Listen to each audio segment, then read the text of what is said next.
Ibinyamakuru biratubwira amakuru y'ibibera ku isi, abanyapolitike bakatubwira imigabo n'imigambi yabo, abandi nabo bakatubarira inkuru zabo n'ababo. Nyamara ariko hari andi makuru batatubwira.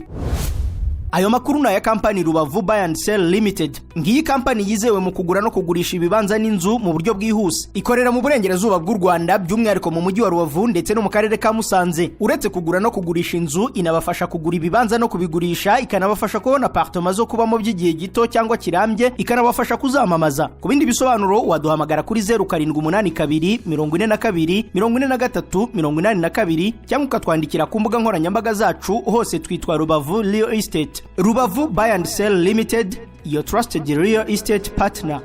Mugubwe neza bakunzi wa Rubavu Buy and Sell Limited, ndizera ko meze neza muri amahoro. Abantu muduteze yombi muri mu gihugu cy'u Rwanda, muture twese tugize igihugu cy'u Rwanda, mukomeze mugubwe neza, mukomeze mu amahoro, ndetse n'abari hanze y'igihugu cy'u Rwanda mukomeze mu amahoro. Ni buri mushya kandi subscribe ukore no kunzogera kugira ngo tujye tubana buri munsi. Mboneraho no gushimira abantu mwese mukomeje kutwereka ko tuba turi kumwe buri munsi. Abantu mwakaze subscribe, mwarakoze cyane.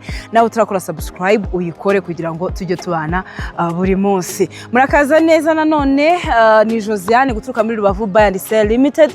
Ndizera ko mukomeje kugubwa neza. Turi Musanze mu Kizungu. Abantu mumaze igihe mutwandikira ngo murashaka ibibanza by'Musanze, amazu y'Musanze. Ndagira ngo mbabwire ko twaje dufite full package.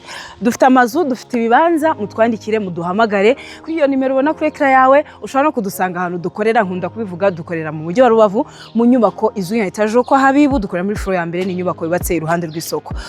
Twaje rero i Musanze mu Kizungu. Murabona ko muri background yanjye hari urusengero rw'Abadiventiste, hafi neza ku kagari ka Ruhengeri, hano ni mu murenge wa Muhoza. Tuhabazaniye ni kibanza. Ni kibanza kiri ku muhanda wa kaburimbo, kibanza kiri mu mujyi neza. Aha ni ahantu wagura ukahashyira inzu igeretse, kuko ikibanza kiri muri zoning area ya C1. Rero ni ikibanza gifite metero kare 460. Tugiye kukibatembereza nkibereke. Harimo inzu itari nshyashya ntoya, gusa na ahantu hanini ho kuba wakubaka inzu yawe igeretse, kuko zoning area ni C1. Ikibanza kiri ku kagari neza ka Ruhengeri mu murenge wa Muhoza ku muhanda wa kaburimbo. Turi kuhatangira miliyoni 100. Reka tuhatemberane turebe ukuntu ari hanini. Aha hose mubona hakorutiriye ni muri icyo kibanza.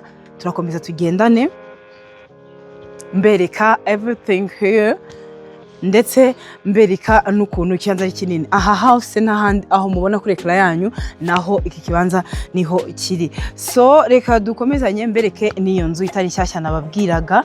Gusa icyo navuga cyo nuko iki kibanza kiri ahantu heza, miliyoni 100. Turahaguhereza ibyangombwa byose birahari, guri tukorerwa mutation. Dore inzu nababwiraga ni iyi ngiyi, ntago ari nshyashya, ni inzu irimo biraho bisanzwe. Gusa icyo wakora uhaguze hano n'uguhita usenya byose ukubaka. So abakunzi bacu, abantu baba muri hanze y'u Rwanda, akarere kose waba uherereyemo, ushaka inzu, ushaka ikibanza mu karere ka Rubavu cyangwa se akarere ka Musanze, waduhamagara cyangwa se ukatwandikira tukabigufashamo. Si ngombwa ko uva aho utuye cyangwa se uva mu gihugu urimo kugira ngo ubone inzu. Ukeneye ikibanza, ukeneye inzu mu karere ka Rubavu cyangwa se akarere ka Musanze, ntago ari ngombwa kugira ngo uve mu karere urimo cyangwa igihugu urimo ngo ubone ikibanza cyangwa inzu. Duhamagare cyangwa twandikire kuri nimero ubona kuri ekra yawe, Rubavu Buy and Sell Limited, tubigufashemo. Rero iki kibanza nababwiye buri kintu cyose, gifite metero kare 460, zoning area ni C1. Tukwatangira miliyoni 100. Ibyangombwa byose birahari, uguri tukorerwa mutation, kandi Rubavu Buy and Sell Limited tukabigufashamo byose kugera birangiye. Duhamagare, twandikire, dusanga aho dukorera mu mujyi wa Rubavu, bisubiremo mu nyubako izwi nka Etaje kwa Habibu, dukorera muri floor ya mbere, ni nyubako yubatse iruhande rw'isoko. Rubavu Buy and Sell Limited ni kampani ya mbere yizewe mu kugura no kugurisha ibibanza n'amazu mu buryo bwizewe kandi bwihuse. Tubafasha kugura ibibanza, amazu ndetse no kubigurisha. Dufasha abaguzi n'abagura, dufasha abagurisha n'abaguzi guhura mu buryo bwiza bwihuse. Tubafasha kubona amapartement yo kubamo by'igihe gito cyangwa se by'igihe kirekire. Tubafasha no kuyamamaza.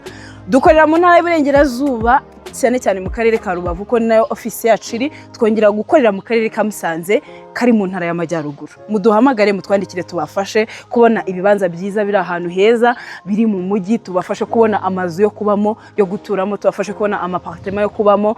Muduhamagare, turahari ku bwanyu. Rubavu Buy and Sell Limited, your trusted real estate partner. We always here for you.